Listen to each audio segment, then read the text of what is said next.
Okay, hello everyone. So we have discussed the monohybrid cross and also what is test cross.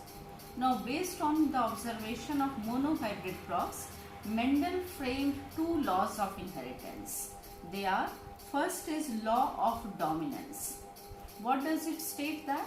It states that each character is controlled by a pair of factors, and these factors are discrete units called factors, and these factors are present in pair.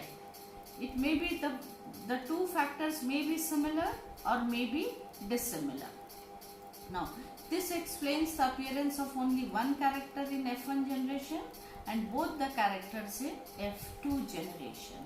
So this is the first law of inheritance, law of dominance, and the second law is also based on his observation of monohybrid cross.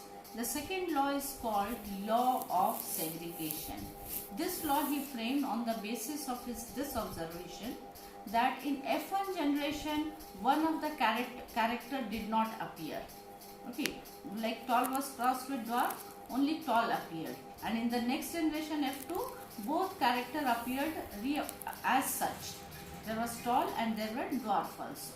So what he said that alleles are characters, there is no blending of alleles and they are recovered as such in the F2 generation. And he explained that the reason is that parents have a pair of alleles. They have two alleles and these alleles segregate at the time of gamete formation. Okay. So these are the two laws of heredity proposed by Mendel. Now next we are going to study that deviation from typical Mendelian result. What is it?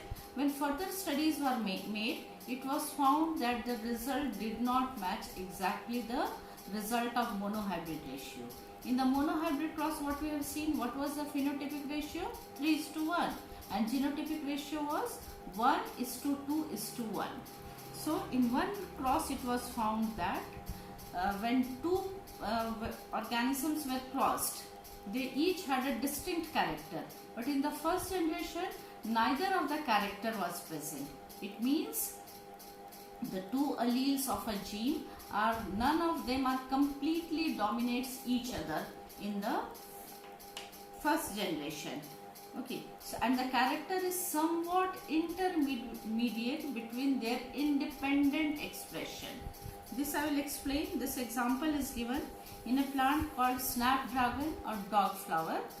Some plants bear completely red flower, some plants bear white flower.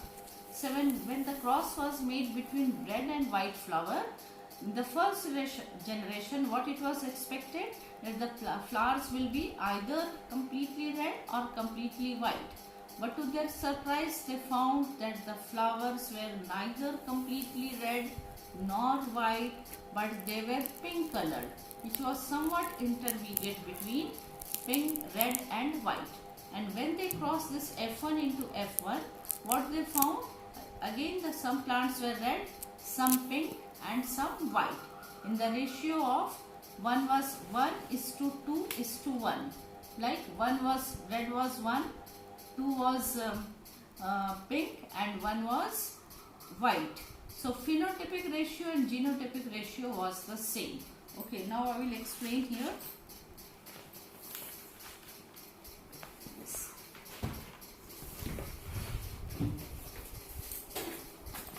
Now I will explain here incomplete dominance. Incomplete dominance.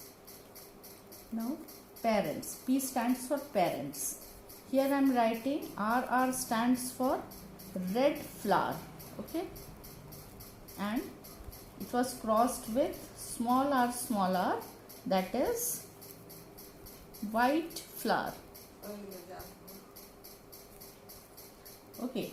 Now when they formed gametes, because it is homozygous, all will produce the same kind of gamete, and this will also produce the same kind of gamete. When they combined in the F1 generation, this was the genetic makeup and the flower was pink. It was neither red nor white, but it is pink. It means alleles of neither the red nor the alleles of white are completely dominant over each other. So when they are present together, none is able to dominate the other, but an intermediate expression we can see, it is pink, which is somewhat intermediate between their independent expression, that is red and white flower. And one F1, this F1 was crossed with F1, that is this was crossed with this. What was the result? I will draw here a checkerboard. As I said in the previous class, thus in the horizontal we write male gamete, and this vertical we are going to write the female gamete. So here I will write capital R, small r, capital R, small r. So what will be the genotype? Capital R, capital R. What will be the phenotype? Red. Here capital R, small r, it will be pink.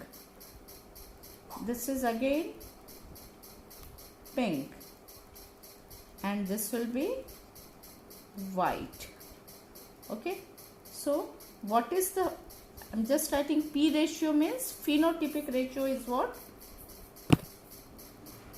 Red is to pink is to white. What is the result? 1 is to 2 is to 1. And if I write genotypic ratio, then it is also the same. Capital R, capital R, capital R, small r, and small r, small r. 1 is to 2 is to 1. So this is an example of incomplete dominance. So this is deviation, one of the deviation from typical Mendelian result, that here the phenotypic ratio changed. It was not 3:1, but it is 1:2:1, and in F1 generation there is no complete dominance. Therefore this is called incomplete dominance. We will read one more example of deviation from typical Mendelian result, that is codominance. Actually there are many more, but in our syllabus we are supposed to read only these two.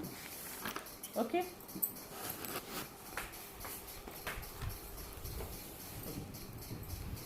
I hope you have understood this incomplete dominance. You have to learn the definition again, and see, I am repeating. Incomplete dominance, it is a phenomena of neither of the two alleles of a gene being dominant over each other, so that when both of them are present together, a new phenotype is formed, which is somewhat intermediate between their independent expression. There are two examples. One is given in your NCERT book, that is snapdragon. It is also called dog flower, or biological name is Antirrhinum majus. Another example which shows this incomplete dominance is 4 o'clock plant, which is also called Mirabilis jalapa. Now I will explain that what is the concept of dominance. How it is that one allele is dominant over the other. We'll try to understand with the help of this. See, if the organism is diploid, there are two copies of each gene. Okay? It is not necessary that they are always identical. As we have seen, homozygous and heterozygous condition. If a pure tall plant, it was TT, pure dwarf plant was small t, but some plant were capital T, small t also. So there are homozygous and heterozygous condition. See, a gene has information to make any particular enzyme or to express a particular phenotype, and this gene has two pair in diploid organism allele. Now, normal allele will produce the normal enzyme or normal phenotype, but if due to some reason one of the allele undergoes modification, there are two alleles, if one is not unmodified and one undergoes the modification, then there are three possibilities. First, it will produce, if undergoes modification, it will produce normal or less efficient enzyme or the phenotype. Second, it will produce a non-functional enzyme. Enzyme it will produce, but it will not function at all. And third is, it will not produce any enzyme. So in the first case, where it produces a normal or less efficient enzyme, it is the modified allele is equivalent to unmodified allele. Okay, but in the second and third case, where a non-functional enzyme or no enzyme at all is produced, then the phenotype may be affected, and the phenotype will depend only on the unmodified allele. So this behaves as dominant allele and the other one behaves as a recessive allele. Thank you.